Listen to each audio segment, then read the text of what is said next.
নমস্কার বন্ধুরা, এই যে ফুলগুলো দেখছেন আমার ছাদে আমাদের নিজের হাতে লাগানো গাছের ফুল। এবং এই টাটকা ফুল দিয়ে টাটকা গাছের টাটকা ফুল ঈশ্বরের চরণে নিবেদন করব।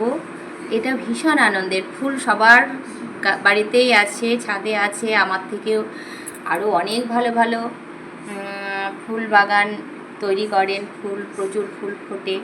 কিন্তু আমার আনন্দের কারণ কি জানেন? যখন ভাড়া ছিলাম তখন এই গাছের টাটকা ফুল তুলে ঈশ্বরের চরণে নিবেদন করতে পারতাম না। এখন নিজের বাড়ি, নিজের ছাদ আর নিজের হাতে লাগানো গাছের টাটকা ফুল ঈশ্বরের চরণে নিবেদন করতে পারি, এটাতেই ভীষণ আনন্দের। ফুল তো সবার থাকে, তাই না? ফুল তো কিনতে পাওয়াই যায়, কিন্তু নিজের হাতে লাগানো নিজের গাছের ফুল দিয়ে ঈশ্বরের চরণে নিবেদন করা, সেটা খুব আনন্দের বিষয়। আমার কাছে তো ভীষণ আনন্দ লাগে। এই জন্যই এই ভিডিওটি আজকে করলাম। কারণ কি, খুব ভাড়া বাড়িতে যখন